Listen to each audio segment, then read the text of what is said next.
Welcome, everyone. Join us as we impart a special seed to you, a sermon for each and every day. Leavened with Jesus. Matthew 13:33 says, Another parable spake he unto them, The kingdom of heaven is like unto leaven, which a woman took, and hid in 3 measures of meal, till the whole was leavened. In other words, this woman took leaven, and she put it in the bread, and as it sat in the bread, as it festered, as it, what do they call it, fermenting, or whatever is involved, the whole thing became leaven. Now, that can be good and that can be bad.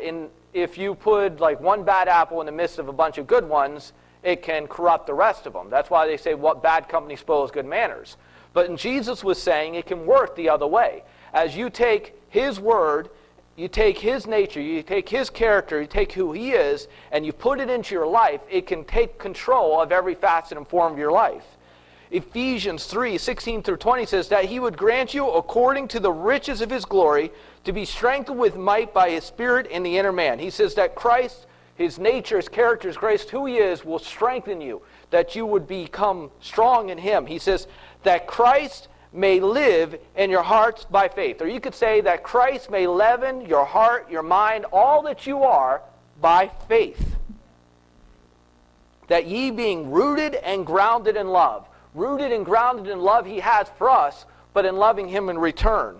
He says, if you are leavened with Christ, if you are filled with Christ, if Christ is living in you, if you're rooted and grounded in loving Him and Him loving you, He says you will be able to, may be able to comprehend with all saints what is the breadth, the length, the depth, and the height. In other words, you'll know what God's will is for your life. You'll know what God's nature is. You'll know what He cares about, what He hates, what He loves. You'll know how to reach others for Him. And He says, and to know the love of Christ which passeth knowledge, that ye might be filled with all the fullness of God. He says you will be so full of Him that people won't be seeing anything else. You will know Him.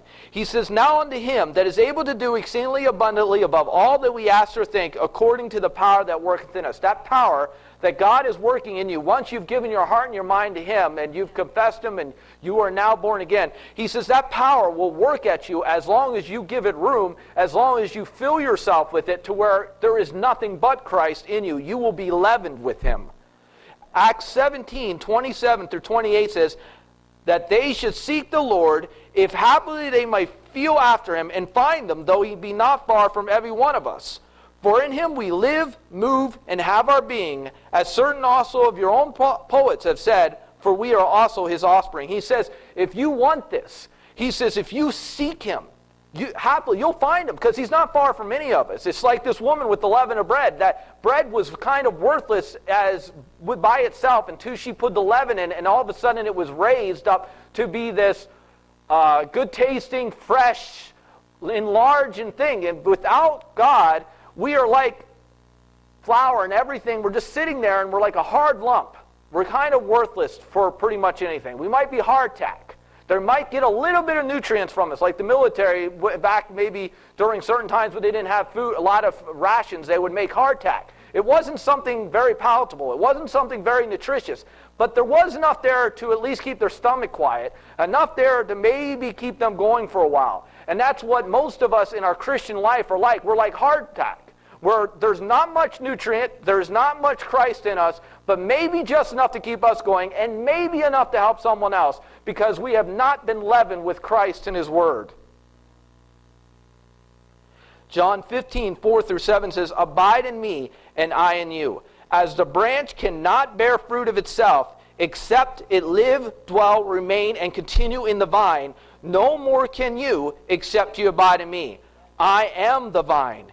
Ye are the branches. He that liveth and dwelleth in me, and I live and dwell in him, the same bringeth forth much fruit, for without me you can do nothing. He says, if you're living by me, if you're trusting in me, you're hoping in me, and I am in your heart by faith, and my word is in your heart and your mind, He says, you will produce much fruit, for without me you can do nothing.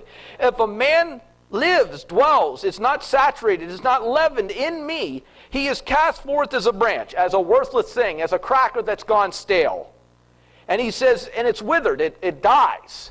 And he says, men gather them up and cast them into the fire, and they are burned. And we've seen that in our own lives when we're not really after God like we should.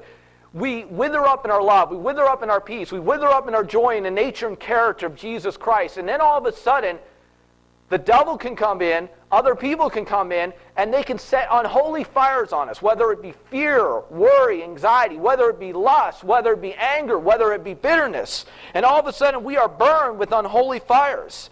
He says, if you live and dwell in me, and my words live and dwell in you, you shall ask what you will, and it shall be done unto you. You will be leavened, and you'll have a heavenly scent. And God says he inhabits the praises of his people. You could say it this way. He loves really good, well, homemade bread, like I do.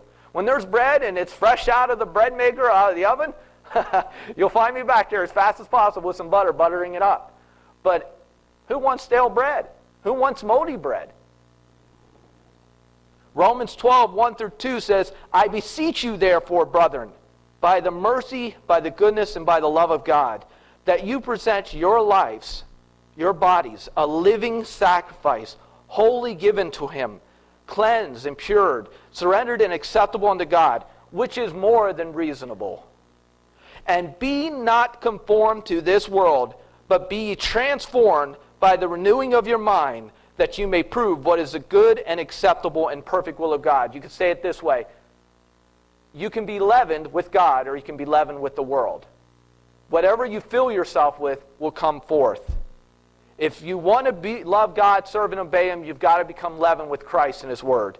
Galatians 6:7-8 says, be not deceived, God is not mocked. For whatsoever a man soweth, that shall he also reap. For he that soweth to his flesh shall of the flesh reap corruption. But he that soweth to the Spirit shall of the Spirit reap life everlasting. What you put in your bread, in your life, will come forth. If you sow Christ, if you fill yourself with his word, then Christ and his word will come forth. But if you put something else in there, then that's what will come forth.